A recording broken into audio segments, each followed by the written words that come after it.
যুবক যারা দুনিয়ায় নামাজ পড়ে নাই, বেনামাজি, সেজদা করে নাই, আল্লাহর পায়ে রুকু সেজদা করে নাই, এরা আল্লাহর পাও সেজদা দিতে চাইবো। বন্ধু আল্লাহকে সেজদা দেয়, পরিচিত মানুষ আল্লাহরে সেজদা দেয়। কত মানুষ তার চোখের সামনে আল্লাহরে সেজদা দেয়, কিন্তু সে সেজদা দিতে পারে না। পিঠ তার ব্যথা হয় না, মেরুদণ্ডের হাড্ডি তার ব্যথা হয় না, এত শক্ত হয়ে গেছে পিঠ, এই পিঠ ব্যথা কইরা সেজদা দিতে পারে না। চেষ্টা করে পিঠ ব্যথা করার লাগি, কিন্তু পিঠ ব্যথা হয় না, পিছনের দিকে উপর হয়ে পড়ে যায়। আল্লাহ পাক রব্বুল আলামিন দেখতেছেন এই মানুষগুলার অবস্থা, এরা চাইতেছে সেজদা দিত কিন্তু পারে না। এইবার কান্না করে করে চোখের পানির বদলে রক্ত জড়ায় দিবে। আল্লাহ তখন জিজ্ঞেস করবে, বান্দা তোরা কান্দো কেন? মালিক তোমারে সেজদা দিতে পারি না, এজন্য কান্না করি। আল্লাহ পাক বলবে, বান্দারি দুনিয়াতে তুই আমারে সেজদা দিছিলি নি? দুনিয়ায় আমার কদমে তুমি সেজদা দিছনি? দুনিয়ায় যদি আমার কদমে তুমি সেজদা দিতা, নামাজ পড়তা, আজকে হাসরের ময়দানও তুমি সেজদা দিতে পারতা। আজ আমি আল্লাহর কদমে শুধু তারাই সেজদা দিবে যারা দুনিয়ায় সেজদা দিছে। আজ আমি আল্লাহর কদমে শুধু তারাই সেজদা দিব যারা দুনিয়াতে সেজদা দিছে। দুনিয়ার জমিনে যাদের পিঠ ব্যথা হইছে নামাজে দাঁড়াইয়া, আজকে হাসরের ময়দানেও তাদের পিঠ ব্যথা হইব। দুনিয়ার জমিনে যারা নামাজে দাঁড়ায় পিঠ ব্যথা করে নাই, এদের আজকে পিঠ ব্যথা হইতো না। আল্লাহ পাক রব্বুল আলামিন কয়, বান্দা তোর কষ্ট হয় নাকি? বেনামাজিরা কইব, হ মালিক কষ্ট হয়। বন্ধু তোমারে সেজদা দেয়, পরিচিত কত মানুষ তোমারে সেজদা দেয়, কিন্তু আমি পারি না। আল্লাহ আমার তো কষ্ট লাগে। আল্লাহ পাক তখন বলবে, বান্দা তোর যেমন আজকে কষ্ট হয়, দুনিয়াতে তুই যখন সেজদা আমারে দিতি না, অথচ আমি মসজিদের মিনার থেকে তোরে ডাকতাম, ওই দিন তোর সেজদা না দেওয়া দেখে আমি আল্লাহর কলিজায় ব্যথা লাগতো। কারণ আমি তোমারে খুব আদর করে বানাইছি। মানুষ আল্লাহ বানাইছেন সবচেয়ে আদর করে। আসমান জমিন কুল কায়নাত আল্লাহ পাক আদেশ দিয়ে বানাইছেন, কিন্তু মানুষ বানাইতে, আসমান বানাইতে আল্লাহ কইছেন হও, হয়ে গেছে। জমিন বানাইতে আল্লাহ বলছেন হও, হয়ে গেছে। কিন্তু মানুষ বানাইবার সময় আল্লাহ, ও আব্দুর রহিম হও, হয়ে গেছি, এরকম না। আল্লাহ বলে, মানুষ বানাইতে খালাকতু বিয়াদাইয়া, এই মানুষকে আমি আদর করে নিজের হাতে বানাইছি। সুবহানাল্লাহ, আওয়াজ দেও। এত মায়া, এত মায়া তোমার আমার প্রতি আল্লাহর, এত মায়া। নিজের হাতে আল্লাহ মানুষ বানাইছে জাহান্নামে দেওয়ার জন্য নয়, নিজের হাতে আল্লাহ মানুষ বানাইছে জাহান্নামে পোড়ানোর জন্য নয়। এজন্য এই মানুষকে আল্লাহ পাক রব্বুল আলামিন জান্নাতের পথে চলার জন্য কত রকমের ব্যবস্থা করে রাখলো। যুগে যুগে আল্লাহ নবী পাঠাইলো, নবীদের দ্বারা জান্নাতের পথ আল্লাহ দেখায় দিল। হাত আমরা কোন পথে ব্যবহার করব, চোখ আমরা কোন পথে ব্যবহার করব, জবান আমরা কোন কাজে লাগাইব, পা আমরা কোন কাজে লাগাইব, যৌবন কোন পথে ব্যয় করব, প্রতিটা কাজ সকল যুগের নবীরা তারা হাতে কলমে দেখায় গেছেন। আল্লাহু আকবার, জোরে কও। যাতে করে আমার হাতটা জান্নাতি হয়, যাতে করে আমার চোখটা জান্নাতে যায়, যাতে করে আমার জবানটা জান্নাতে যায়, যাতে করে আমার দেহটা জান্নাতে যায়। এজন্য আল্লাহ পাক যেই মানুষে নিজের হাতে আদর করে বানাইছেন, এই মানুষ জান্নাতে কেমনে যাইব এই পথটা দেখাইবার লাগি ১০০ লক্ষ নবী দুনিয়ায় পাঠাইছো। এ আমার ভাইরা, বন্ধুরা, যুবক, এরপরে আল্লাহ পাক রব্বুল আলামিন কই, শুধু তাই নয়, বান্দা তুই নামাজ পড়তি না, অথচ মসজিদের মিনার থেকে আমি আল্লাহ তোরে ডাকতাম। মুয়াজ্জিন ডাকে না, আমি আল্লাহ তোরে ডাকছি। মুয়াজ্জিন তো একটা মাউত মাত্র, মূলত আমি আল্লাহ ডাকছি। আল্লাহু আকবার, আল্লাহু আকবার, আমি আল্লাহ বড়। এ বান্দা তোর কাম ছোট, এ বান্দা তোর ঘুম ছোট, আমি আল্লাহ বড়। তোর বন্ধু ছোট, আমি আল্লাহ বড়, তোর ঘরের কাম ছোট, আমি আল্লাহ বড়। এইভাবে আমি আল্লাহ দিনও 5 বার তোমারে ডাকছি, 5 বার ডাকছি, এরপরও তুমি আমার ডাকে সাড়া দেও নেই, এরপরও তুমি আমার ডাকে সাড়া দেও নেই। অথচ আজান তোমার কানে গে হচ্ছে, প্রতিটা 5 ওয়াক্ত আজান তুমি কানে শুনছো, আমি আল্লাহ যে তোমারে ডাকতেছি এটা তুমি শুনছো, এরপরও তুমি আইতায় না। অথচ তোমার পাশে তোমার বন্দুক মসজিদে গেছে, তুমি দেখছো তোমার পাশেই লোকজন আমি আল্লাহর ডাকে মসজিদে আইছে, কিন্তু তুমি মসজিদে আইছো না। ওই দিন তোমার না আওয়াজ দেখেও আমি আল্লাহর কলিজায় বড় ব্যথা লাগছে। আজকে আমারে তুমি সেজদা দিতে পারো না, এই জন্য তোমার যেমন ব্যথা, দুনিয়াতে তুমি যখন আমার সেজদা দিতাই না তখন আমারও কলিজায় ব্যথা লাগতো। আমার নবী রহমতের নবী মেরাজে গেছেন, আল্লাহর সাথে কথা হইছে। উম্মে হানির ঘর থেকে মসজিদে আকসায় বাইতুল মুকাদ্দাসে আল্লাহ তার হাবিবরে দিলেন, বুরাকের পিঠে সওয়ার করায়া জান রাসূলকে আল্লাহ পাক জিব্রাইলকে বলেন, জিব্রাইল আজান দাও। আদম নবী থেকে নিয়ে শেষ ঈসা নবী পর্যন্ত সবাই হাজির, আর আমার আপনার নবীর আল্লাহ প্রধান অতিথি বানায়া সবার পরে হাজির করছেন।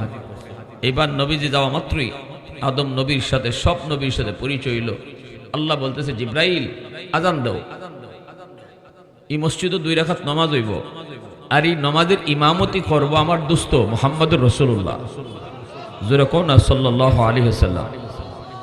সাথে সাথে জিব্রাইল আমিন আজান দেওয়া শুরু করলেন, আল্লাহু আকবার, আল্লাহু আকবার, আশহাদু আল্লা ইলাহা ইল্লাল্লাহ, আশহাদু আন্না বলি জিব্রাইল থেমে গেলেন। আল্লাহ জিজ্ঞেস করে, জিব্রাইল থামছো কেন? জিব্রাইল কয়, আল্লাহ আজানের মধ্যে কোন নবীর নাম নিব? আদম নবীও এই জায়গায়, নূহ নবীও এই জায়গায়, ইব্রাহিম খলিলুল্লাহ এই জায়গায়, সকল নবী একই জায়গায় জমা। আল্লাহ আজানের মধ্যে আমি কোন নবীর নাম নিব? আল্লাহ পাক কই, জিব্রাইল কি প্রশ্ন করছো? আমার দোস্তরে প্রধান অতিথি বানাইছি, ইমামতি করবে আমার দোস্ত, আর আজানের নাম নিবা তুমি কোন নবীর নাম? কি প্রশ্ন করছো? তাড়াতাড়ি আমার দোস্তের নাম কও। জোরে কও না সুবহানাল্লাহ। জিব্রাইল আমিন আমার আপনার নবীর নাম আজানে উচ্চারণ করলেন। এইবার আল্লাহ পাক বলে, সবাইকে যায় বলো মসজিদে কাতারবন্দি হওয়ার জন্য। নামাজ হবে 2 রাকাত, ইমামতি করবে আমার বন্ধু, সামনের কাতারে জলিলুল কদর পয়গম্বর, সবাই সামনের কাতারে, 1.25 লক্ষ নবী আজকে বাইতুল মুকাদ্দাসে। আল্লাহু আকবার। সম্মানিত ফেরেশতারা এই মসজিদে এত বড় জমা বাইতুল মুকাদ্দাসে, রজব মাসের 26 তারিখ দিবাগত রাত। এই রাতে আল্লাহ রসুল মসজিদের সামনের কাতারে, আদম নবী ও নবীর সামনে দাঁড়ানো, ইব্রাহিম নবী ও নবীর সামনে দাঁড়ানো। রসুল বলেন, আমার লগেই দাঁড়ায় আছেন জিব্রাইল আমিন। আমি দেখতেছি জিব্রাইল একামত শুরু করে দিয়েছেন, অথচ ইমাম কে হবে কেউ জানে না। আল্লাহ রসুলও জানেন না ইমাম কেডা হইবে। একামত শেষ হয়ে গেছে, নবীজি মনে মনে ভাবতেছেন যে মনে হয় জিব্রাইল আজকে নিজেই ইমামতি করবে। ইমাম সাহেব কেডা কেউ তো জানে না। একামত শেষ হওয়ার পর রসুল বলতেছে, ভাই জিব্রাইল একামত তো শেষ, ইমাম সাহেব কই? জিব্রাইল আমিন আমার আপনার নবীর হাত মোবারক আস্তে করে আদবের সাথে ধরলেন, দইরা মুচকি হাসি দিয়া নবীকে আস্তে করে টান দিয়া ইমামের জায়গায় দাঁড় করায় বলেন, নবী গো, আজকে এত বড় জামাতের ইমামতি আল্লাহ আপনাকে দান করেছে। একটু আওয়াজ দিয়ে কও না সুবহানাল্লাহ। तकबीर में कलमा में नमाजों में अज़ा में, तकबीर में कलमा में नमाजों में अज़ा में, है नाम इलाही से मिला नाम मोहम्मद, है नाम इलाही से मिला नाम मोहम्मद। फरमाते हैं आदम को मुझे कुल्दतरी में लकहा हुआ तो बाबे मिला नाम मोहम्मद, लकहा हुआ तो बाबे मिला नाम मोहम्मद।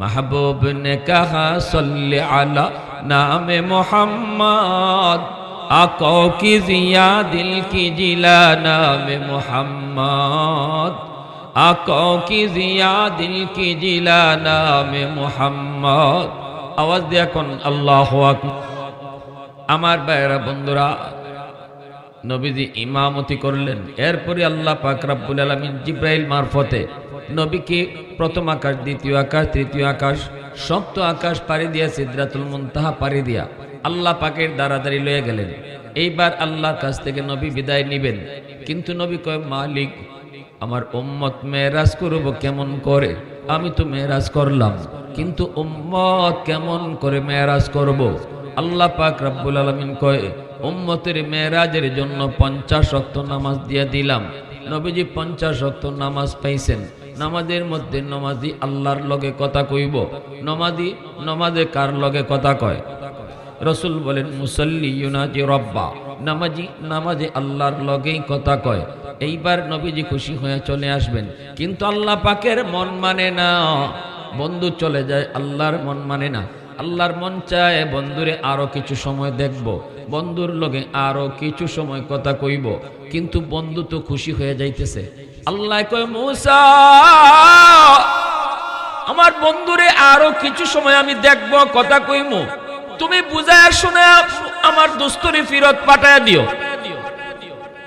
মূসা নবী কয় নবী গো 50 ওয়াক্ত উম্মতে পারবে না জান আপনি নামাজ কমায়া নিয়ে আসেন নবীজি কয় হ নামাজ তো বেশি লাগে কমানো দরকার নবীজি চলে আসছেন আল্লাহ জিজ্ঞেস করে দোস্ত কেন আইছো নবী কয় মালিক নামাজ বেশি হয়ে গেছে উম্মতের জন্য আর একটু কমায় দাও আল্লাহ পাক কয় নেও দোস্ত 5 ওয়াক্ত কমায় দিলাম 50 থেকে যদি 5 কমানো হয় কত থাকে 45 ওয়াক্ত নামাজ নিয়ে নবী আবার আসেন কিন্তু আল্লাহর তখনও মন মানে না আল্লাহ তখনও মূসা নবীরে কয় মূসা আমার দোস্তরে আবার ফেরত দিও আমি আরো মন জুড়ায় দেখব দোস্তর লগে মন বইরা কথা কইব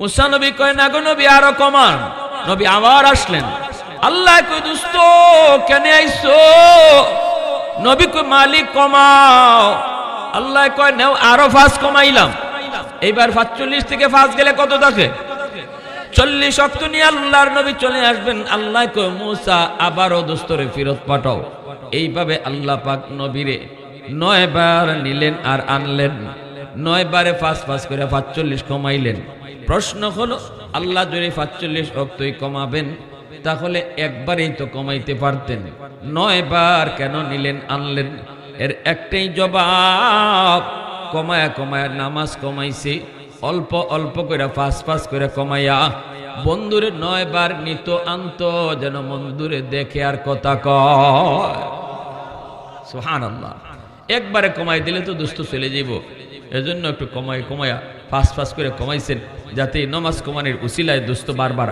আয় আর দুস্তর লগে কথা হয় সুবহানাল্লাহ এই 5 লইয়া আল্লাহ নবী যখন আইতেছেন 45 কমাইলিছেন এখন রইছে 5 লইয়া চলে আসবেন তখনও আল্লাহ মূসা নবীরে কয় মূসা দুস্তরে আবার বুঝাইয়া ফিরত পাঠিয়ে দিও যখন মূসা নবী কয় নবী গো 5 ওয়াক্তও পারতো না আমার উম্মত 2 ওয়াক্তই পারছে না আপনার উম্মতে 5 ওয়াক্তও পারতো না কমান আমার আপনার নবী কয় ভাই মাফ চাই আমি আর কও না খেলে আমি আর যাইতাম না আমার শরম করে কারণ যতবার গেছি আল্লাহ 5 করে কমাইছে কয় কইরা এখন রইছে কত 5 এখন 5 নিয়ে যদি গিয়ে কই আল্লাহ কমাও এখন আল্লাহ যদি আগের মতোই 5 কমায়া দেয়া দেয় তাইলে আমার থাকেনি ভাই আমি আর যাইব না মূসা নবী কয় না গো নবী যান আল্লাহ আমারে মেসেজ পাঠাইছে আপনারে ফেরত পাঠাইতাম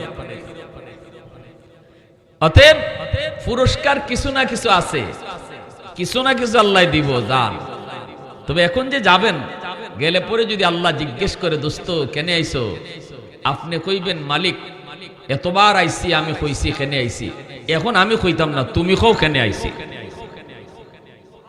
কারণ অন্তরের খবর জানেন কে জোরে খোকা অন্তরের খবর জানেন আল্লাহ আল্লাহু আলিমুম বিদাতিস সুদূর অন্তরের খবর জানেন কে? নাকি দয়াল বাবাই, খাজা বাবা, জটাশা, ল্যাংটাশা? কোনো বাবাই মনের খবর জানে না। মনের খবর জানেন শুধুমাত্র কে? এই আকীদা সহি আছে তো? যদি এখানে বেজাল দেখে নামাজ পড়ে লাভ নেই। কেউ যদি মনে করে আল্লাহ যেমন মনের খবর জানে আমার হিসাবেও জানে, তাইলে এখানেই নামাজ বাতিল। ঠিক না নি? আল্লাহ যা পারেন কোন মানুষ তা পারে প্যারে হাত। আল্লাহ পাক জিজ্ঞেস করে, দোস্ত কেন আইছো? নবী কয়, আমি কইতাম না, আপনি কইন কেন আইছি। এতক্ষণ তো আমি কইছি ওই কেন আইছি। আল্লাহ পাক কুদরতি মুস্কি হাসি দিয়ে আল্লাহ কয়, দোস্ত 5 ওয়াক্ত নামাজ তোমার উম্মতের জন্য বেশি কষ্ট হবে না। আমি আল্লাহ বলতেছি 5 ওয়াক্ত নামাজ তেমন কষ্ট হবে না। যাও তুমি উম্মতের জন্য 5 ওয়াক্ত নামাজ লইয়েই যাও। কিন্তু দোস্ত আইসো যখন, তাহলে শোনো একটা সুসংবাদ দেই, তোমার উম্মতের নামাজ পড়ানোর জিম্মাদারি এটাও আমি আল্লাহ নিলাম। আমি মসজিদের মিনার থেকে ডাক্কা ডাক্কা তোমার উম্মতের নামাজ পড়ায়া নিমু। সুবহানাল্লাহ, আওয়াজ দেখো। আর যদি 5 ওয়াক্ত নামাজ পড়িলা 50 ওয়াক্তের সওয়াব দিমু। পড়ব 5 ওয়াক্ত, সওয়াব দিমু 50 ওয়াক্ত। এজন্য এই মসজিদের মিনার থেকে মুয়াজ্জিন তোমারে আমারে ডাকে না যুবক। মসজিদের মিনার থেকে মূলত আল্লাহ তোমারে ডাকতেছে, আমারে ডাকতেছে। আল্লাহ ডাকতেছে, বান্দা আয়, আয় বান্দা আয়। কারে তুই সময় দেস? আমি আল্লাহ না তোর প্রকৃত বন্ধু, আমি তোর উত্তম বন্ধু। ইয়া আইয়ুহাল ইনসান মা গাররাকা বিরাব্বিকাল কারীম। কে তোরে ভুলায় দিল? দয়ালু মালিক থেকে কে তোরে ভুলায় দিল? তোর মার পেটে তো কেউ ছিল না, শুধু ছিলাম আমি আল্লাহ তোর পাশে। আল্লাহু আকবার, জোরে কর। দুনিয়া আসার লগে লগে তোর মায়ের বুকে আমি তোর খানা ফাটায় দিছি। এই বুকের দুধ বেশি গরমও না, বেশি ঠান্ডাও না। আমি জানি তুই ঠান্ডা পারবি না, গরমও পারবি না। এজন্য তোর খানা আমি পাঠাইছি তুই দুনিয়া যাওয়ার আগে। এরপরে তোর দাঁত ছিল না, সময় মতো দাঁত দিয়েছি। এই দাঁতের শক্তি ছিল না, সময় মতো শক্তি দিছি। হাত ছিল, ধরার ক্ষমতা ছিল না, আমি তোর সময় মতো হাতে শক্তি দিছি। পা ছিল, হাঁটার ক্ষমতা ছিল না, আমি তোর পায়ে সময় মতো শক্তি দিছি হাঁটার। এ বান্দা ক কোন জিনিসটা আমি সময় মতো তোরে দেই নাই? আল্লাহু আকবার, জোরে কও। এজন্য তো আমি আল্লাহ রব। রব তো বলা হয় এমন এক সত্তাকে যিনি টাইম মতো সময় মতো যা চাওয়ার যা দরকার সব যিনি দেয়, তিনি হলেন রব। আল্লাহকে বান্দা বল বল কোন জিনিসটা আমি তোরে সময় মতো টাইম মতো দিলাম না? সব তো আমি তোরে টাইম মতো দিলাম। যখন তোর কেউ ছিল না তখন ছিলাম আমি। এখন তোর সব হয়ে গেছে, পর হয়ে গেছে আমি। আজকে তোর বন্ধু বড় হয়ে গেল, আজকে তোর দোকান বড় হয়ে গেল, আজকে তোর দুনিয়ার কাম বড় হয়ে গেল, আমি আল্লাহ ছোট হয়ে গেলাম। অথচ আমি তোরে ডাকতেছি, আয় বান্দা আয়, আমার কদমে সেজদা দিয়ে যা।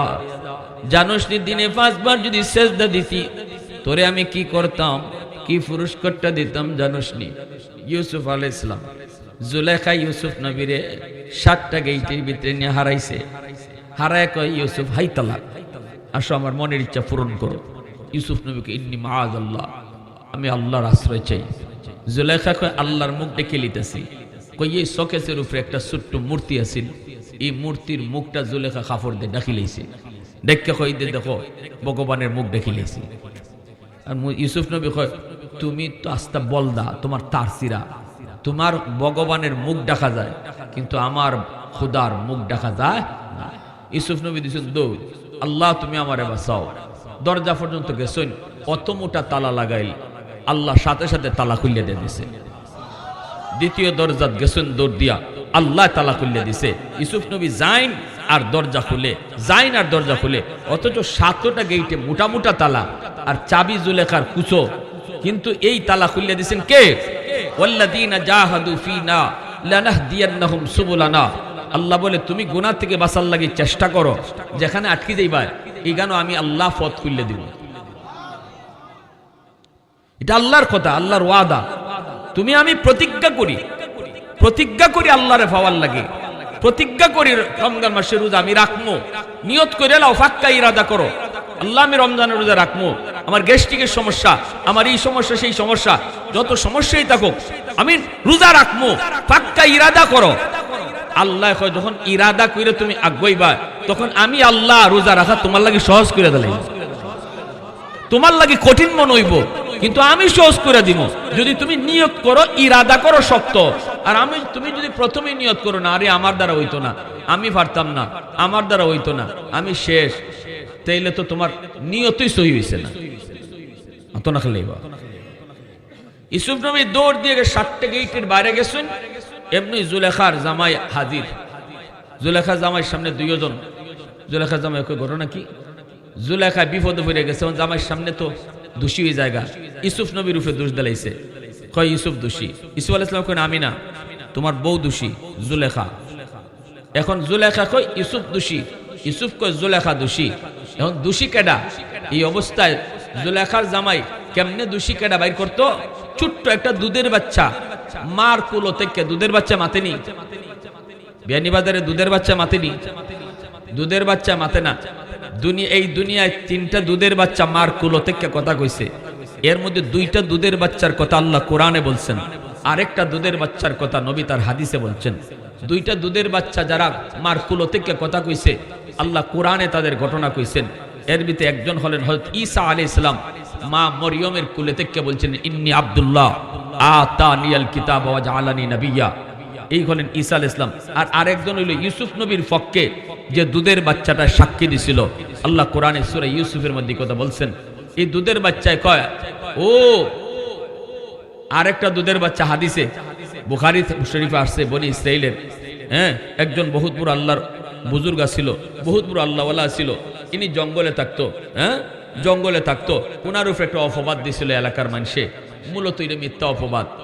মা কুলে বাচ্চা লই আইছে, মা কইতেছে এই বাচ্চার বাপ হইল হুজুর পিসাব, অথচ হুজুরে কিছু জানেই না। এই মহিলা অন্যায় করে পেটে বাচ্চা আনছে এই মেয়েটায়। তখন ওই দেখা যায় এলাকার মানুষে পিসাবরে গিয়ে হামলা করছে, উনি কয় আমি দোষী না। কয়তে আমরা কেমনে কো? মহিলা নিজে কইতেছে তুমি দোষী, উনি কয় না আমি দোষী না, যদি তোমরা বুঝতে চাও চলো দুধের বাচ্চারে জিগাই। ওর কুলের দুধের বাচ্চা কেমনে কইব তার বাপ কেডা? তুই আল্লাহর ওলি, ইনি গিয়া কইছিল জুরাইজ তার নাম, গিয়া কইছিলেন কত আব্বা কেডা, আঙ্গুল গুতা দিছেন পেটের মাঝে আঙ্গুল দিয়া, সাথে সাথে দুধের বাচ্চার জবান খুলে গেছে। এই দুধের বাচ্চা হয়ে উঠছে আমার বাপ হইল অমুক রাখাল, হে ছাগল রাখালি করে, হে হইল আমার বাপ। এই 3টা দুধের বাচ্চার ঘটনা, 2টা কোরআনে একটা হাদিসে। এইদিকে ইউসুফ আলাইহিস সালামের পক্ষে যে সাক্ষীটা দিল দুধের বাচ্চা কয় আপনি দেখুন ইউসুফের জামা সামনে সিরা না পিছে সিরা, যদি সামনে সিরা থাকে তো ইউসুফ দোষী, আর পিছে যদি সিরা থাকে জুলেখা দোষী। ইউসুফ বাস্তা চাইছেন আর জুলেখা জামা ধরে টান দিছে, বোঝা গেল জুলেখা দোষী। সিরা কোনবাই দেখুন, দেখা যায় ওই জুলেখার জামাই প্রথম নম্বর হচ্ছে আশ্চর্য হয়েছে দুধের বাচ্চা কেমনে কথা কয়। এরপর আবার দুধের বাচ্চা কেডা দোষী আর কেডা নির্দোষ এই কথা কয় না, দোষ আর দোষী বাইর করার লাগি পথ দেখাই দিছে। ইবা একবাও ফাইলিবা কেডা দোষী আর কেডা নির্দোষ, জামা তালাশ করে দেখে পিছে সিরা, অতএব ইউসুফ আলাইহিস সালাম নির্দোষ আর জুলেখা দোষী, ঠিক না? ইউসুফ আলাইহিস সালাম এখানে মুক্ত হইলেন, কিন্তু জুলেখা এরপরও জেল দিছে। জেল থাকলা এই দেশের অর্থমন্ত্রী হইলা, খাদ্যমন্ত্রী হইলা, দুর্ভিক্ষ গেল, ইনারা খাদ্যমন্ত্রী বানাই দিল বাদশাহ। আর লাইন ধরে ধরে মানুষে তিনি আটা দিতেছেন, 5 কেজি করে আটা দিন, সবাই মাথা পিছে 5 কেজি আটা নিতেছে, দেশে দুর্ভিক্ষ অভাব চলছে। এই অবস্থা একটা যুবক ইউসুফ নবীর সামনে কয় আমারে 10 কেজি দেওয়ান লাগবো। ইউসুফ আলাইহিস সালাম এখন সবাইরে দিতেছি মাথা পিছে 5 কেজি, তোমারে কেন 10 কেজি? কয় কথা কইলে 15 কেজি দেওয়ান লাগবো।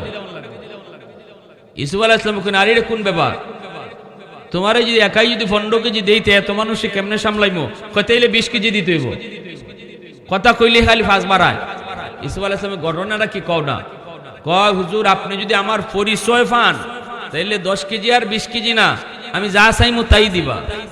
ইউসুফ নবী কোন তুমি কেডা? কয় মনে পড়েনি জুলেখার অপবাদ থেকে বাঁচাইছিল একটা ছোট দুধের বাচ্চায় আপনার পক্ষে সাক্ষী দিয়া মনে পড়েনি? দেখেন তো ইউসুফ আলাইহিস সালাম, হ্যাঁ মনে পড়ে, একটা দুধের বাচ্চার সাক্ষীতে আমি নির্দোষ প্রমাণিত ইসলাম। কয় সেই দুধের বাচ্চাই আজকে আমি যুবক।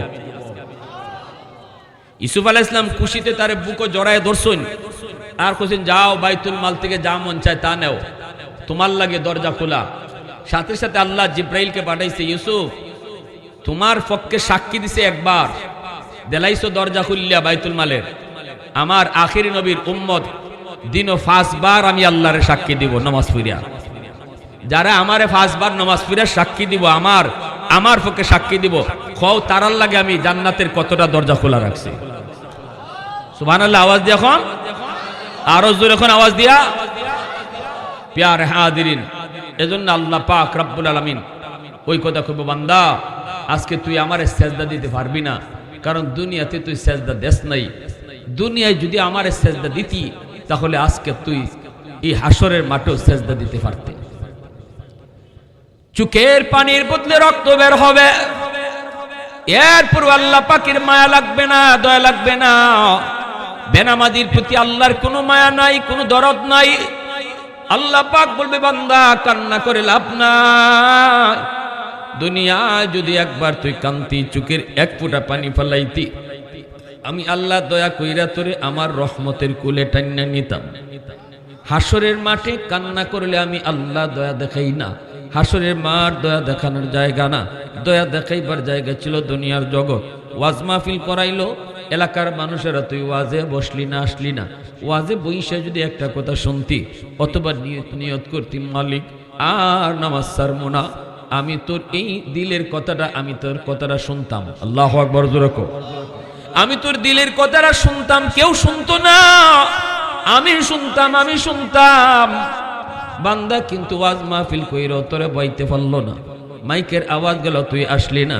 উলামায়ে কেরাম তোরে ডাকলো, দাওয়াতু তাবলীগ ওয়ালারা তোরে ডাকলো, আল্লাহর ওলিরা তোরে ডাকলো, কত ভাবে তোরে ডাকা হলো, কিন্তু কোনো কথাই তোর কানে আসলো না। আমার ডাকও তুই শুনলি না। অতএব আজকে কান্না করে লাভ নাই। বান্দা খুযুহু ফাগুল্লুহু সুম্মাল জাহিমা সাল্লু সুম্মা ফি সিলসিলাতিন যারউহা ৭০ যিরাআন ফাসলুকু। এরে ৭০ গজ জিঞ্জির দিয়া বাঁধো, তারপরে জাহান্নামে নিক্ষেপ করো। আল্লাহ পাক বেনামাজিদেরকে এভাবে জাহান্নামে ফালাই দিব। আর দুনিয়ার জমিনে যেই যুবক 5 ওয়াক্ত নামাজ ঠিক মতো পড়ছরে, শক্তি থাকা অবস্থায় মসজিদে আইছো, বুড়া বয়সে যখন মসজিদে আইতে পারতায় না, ঘরের মধ্যে তুমি নামাজ পড়া লাগবো, মাথা ঘুরায়, কোমরে ব্যথা, হাঁটুতে ব্যথা, ভয় হয়। এই অবস্থায় আমি আল্লাহ তোমারে ঘরে বসাইয়া মসজিদে জামাতের সওয়াব দিমু। ইল্লাল্লাযীনা আমানু ওয়া আমিলুস সালিহাত ফালাহুম আজরুন গায়রু মামনুন। পবিত্র কোরআনের সূরাতুত তিনের মধ্যে আল্লাহ 4টা কসম খায়া কইছে, গায়ের শক্তি থাকতে যারা মসজিদে আইছো, যেদিন গায়ের শক্তি থাকতো না, মসজিদে আইতে পারবা না, ঘরে নামাজ পড়া লাগবে, ওই দিন ঘরে পড়লো আল্লাহ মসজিদে জামাতের সওয়াব দিব। তাহলে গায়ের শক্তি থাকতে মসজিদে আওয়া দরকার আছে না নাই? যারা আইবো এরা যখন মারা যাইব তখন আল্লাহ কইব, নাম কা নাওমাতিল আরুস, তুমি ঘুমাও। কি জাত ঘুমাও? দামান বাসর ঘরে নতুন জামাই, নতুন দামান বাসর ঘরে যে ভাই ঘুমায়, কেউ তারে ডাকে না। আল্লাহ কইব, নমাজি বান্দা বান্দিরে আমি আল্লাহ মরণ দেই না, তাদেরকে মরণ নামক ঘুম পাড়াইয়া দেই, তৃপ্তি মিটায় ঘুম, কেউ তোমারে ডাকবে না। আল্লাহ কেন এই কথা কইছে? কারণ কইছে, দেখো বান্দা, দুনিয়াতে নমাজের লাগি তোমার তৃপ্তি মিটায় ঘুম হইছে না। জোহরের পরে খানা খাইয়া ঘুমাইছো, কোন সময় আসরে আজান হয়ে যায়, এই টেনশনে তোমার ঘুম কম হইছে। এশার নামাজ পড়ে ঘুমাইছো, কখন ফজর আজান হয়ে যায়, এই টেনশনে রাত্রে ঘুমও তোমার কম হইছে। বান্দা, এটা আমি আল্লাহ দেখছি, এজন্য আজকে তোমার মরণ না, তুমি আজকে তৃপ্তি মিটায় ঘুমাও, কেউ তোমারে ডাকবে না, নামাজের জন্য আর উঠতে হবে না। সুবহানাল্লাহ। ফেরেশতারা কবরের মধ্যে যাইয়া নামাজি বান্দা বান্দিরে এভাবে আস্তে করে হাতে হাতে তুলবো, ও আল্লাহর বান্দা উঠো উঠো উঠো, এই হাত দিয়া আদবের সাথে ফেরেশতারা তুলবো। তখন হাদিস শরীফে রাসূল কয়, নামাজি বান্দার বান্দি তারা ফেরেশতাদের ডাক শুনে কবরে উঠবো। এই অবস্থায় চোখ কসলাইতে কসলাইতে উঠবো। সুবহানাল্লাহ জোরে হোক। ঘুম থেকে আমরা যেভাবে উঠি চোখ কসলে উঠি না, এভাবে নমাজি কবরে ফেরেশতাদের ডাকে চোখ কসলে উঠবো, উঠতে দেখবো সূর্য লাল দেখা যায়। সে মনে মনে ভাববে, হায় রে আমার নামাজে কাজা হয়ে যেতেছে, আসরের নামাজ কাজা হইতেছে, আমার সূর্য যদি ডুবে যেতেছে, সূর্য যদি ডুবে যেতেছে, সে যে কবরে আছে, আলমে বরজখে আছে, এটা তার ইয়াদ থাকতো না। কারণ দুনিয়াতে নামাজের পাগল আছিল, কখন আজান হইব মসজিদে আইতো। এজন্য কইব, তোমরা কেডা, তাড়াতাড়ি হর, ফেরেশতারারে কই হর, আমার আসরের টাইম দিতেছি, আমি নামাজ পড়তাম। ফেরেশতারা কইব, আল্লাহর বান্দা, এটা আলমে বরজখ, এটা কবর জগৎ, এখানে নামাজ লাগবে না। আমরা তিনটা প্রশ্ন করার জন্য এসেছি। এক নাম্বার প্রশ্ন, মার রাব্বুকা ওয়া মা দীনুকা ওয়া মান হাযার রাজুল আল্লাযী বুইসা ফীকুম ইউকালু লাহু মুহাম্মদ। রব তোমার কে, ধর্ম তোমার কি, আর নবীকে দেখায় বলবে ইনি কে, যাকে তোমাদের মাঝে পাঠানো হয়েছিল। এই তিনটা প্রশ্ন কবরের মধ্যে তোমারে আমারে সবাই রে করবে রে যুবক। ফেরেশতারা তখন বলবে, আল্লাহর বান্দা কও, আমরা তিনটা প্রশ্ন করার জন্য এসেছি। ফেরেশতাদের এই কথা শোনার পরেও সে বিশ্বাস করবে না। নবীজি বলেন, সে ফেরেশতাদেরকে ধাক্কা দিয়া কবরে নামাজে দাঁড়ায় যাবে। ধাক্কা মেরে, ধাক্কা দিয়ে, দাউলি ফৌসাল্লি, সারো আমারে, সারো ফৌসাল্লি, হে নামাজে দাঁড়ায় গেছে। ফেরেশতারা কয়, আল্লাহ কার কাছে পাঠাইছো তুমি আমরা রে? প্রশ্ন করতাম, প্রশ্ন শুনবো দূরের কথা, তো খালি নমাজই করে। আল্লাহ পাক আমার নমাজি বান্দারে, মার রাব্বুকা, রব তোমার কে, প্রশ্ন করা লাগতো না, কারণ প্রতি রাকাতে রাকাতে রব আমার আল্লাহ এই সবক আদায় করছে। সুবহান রাব্বিয়াল আযীম, রবের সবক। সামি আল্লাহু লিমান হামিদা, রব্বানা লাকাল হামদ, রবের সবক। সুবহান রাব্বিয়াল আ'লা, সেজদাত গিয়েও রবের সবক, খারাইও রবের সবক, রুকুত গিয়েও কয় রব আমার আল্লাহ, সেজদাত গিয়েও কয় রব আমার আল্লাহ, বইয়েও কয় রব আমার আল্লাহ। তে যে নমাজি সারা জীবন নমাজের প্রতি রাকাতে রাকাতে কইছে রব আমার আল্লাহ, তারে তোমরা রব তোমার কেনা এই প্রশ্ন করে কি দাও? সুবহানাল্লাহ জোরে কও, রব তোমার কে এই প্রশ্ন করে কি করবা? এজন্য নামাজি মানুষ কবরের মধ্যে আল্লাহর পক্ষ থেকে কবরের জবাব দেওয়ার ব্যবস্থা হয়ে দিব। সুবহানাল্লাহ।